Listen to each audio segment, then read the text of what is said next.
namin, in-announce na ni Vice Duterte na tatakbo siya bilang Pangulo ng Pilipinas.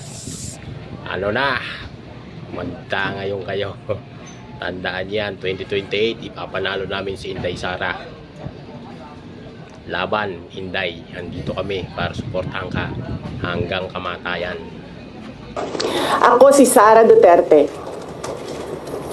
Tatakbo bilang Pangulo ng Pilipinas. Syukran.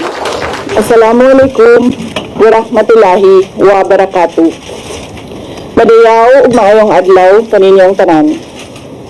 Magandang araw sa inyo lahat. Proverbs 19 verse 21 states, "Many are the plans in a person's heart, but it is the Lord's purpose that prevails."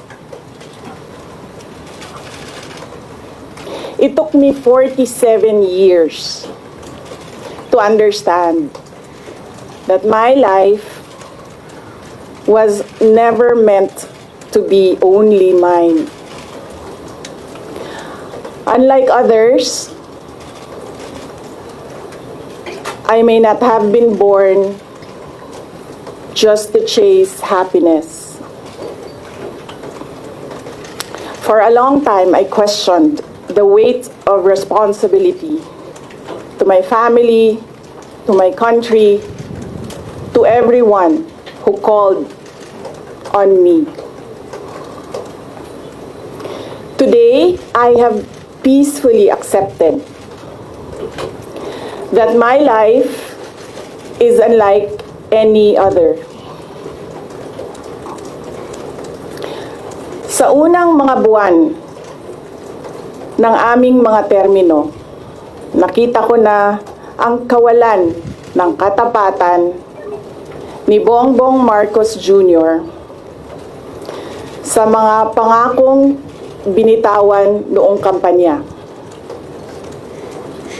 pati na sa kanyang sinumpaang tungkulin para sa bayan.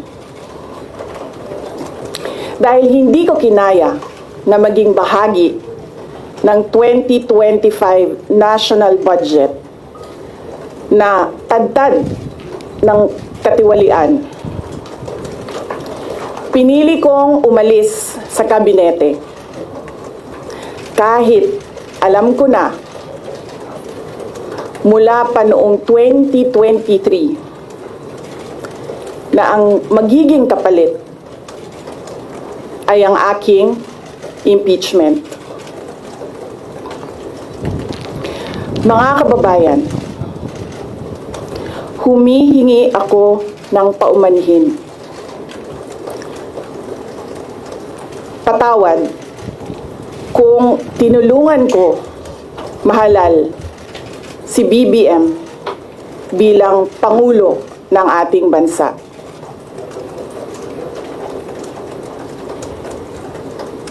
Patawad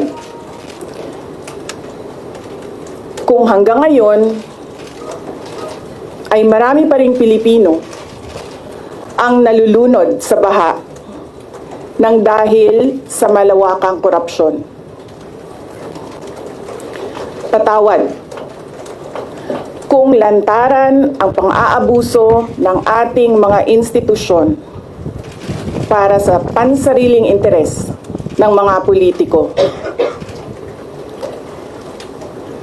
Patawad kung patuloy ang pagtaas ng presyo ng mga pangunahing bilihin habang nananatiling kapos ang kita ng bawat pamilya.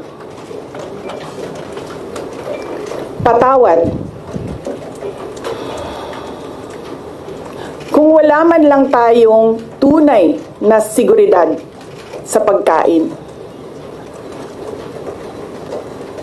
Patawad kung may nagkakasakit at binabawian bigla ng buhay dahil sa kakulangan ng maayos at epektibong healthcare system. Hindi ako kailanman natakot sa pagsira nila sa pangalan ko. Ngunit, may takot ako para sa ating mga anak. May takot ako para sa susunod na henerasyon.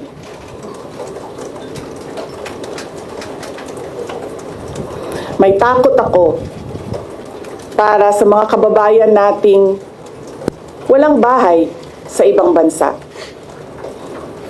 Walang pangalawang pasaporte. Walang ibang matatakbuhan kundi ang Pilipinas. Kahit ito'y patuloy na nalulugmok sa kahirapan. Na ako'y kahadlok, nga moabot ang adlaw na dawaton na lang nato ang kapobrihon isip kapalaran. Nga maanad na ta sa sayop, nga mawad-an na lang ta og paglaom. Og labaw sa tanan na ako'y kahadlok,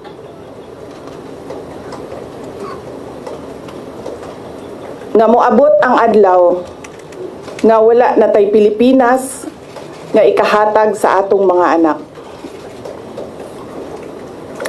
I cannot kneel before each and every Filipino to beg for forgiveness. Instead, I offer my life, my strength, and my future in the service of our nation. Mga kababayan, ibalik natin ang tapang at malasakit para sa Diyos, sa bayan, at para sa bawat pamilyang Pilipino. Ako si Sara Duterte, tatakbo bilang Pangulo ng Pilipinas. Shukran. Any questions? First question. Next time na ang question. Oh. Thank you. Oh. Good morning. Iniwan ko kay JC yung kabuuan ng speech.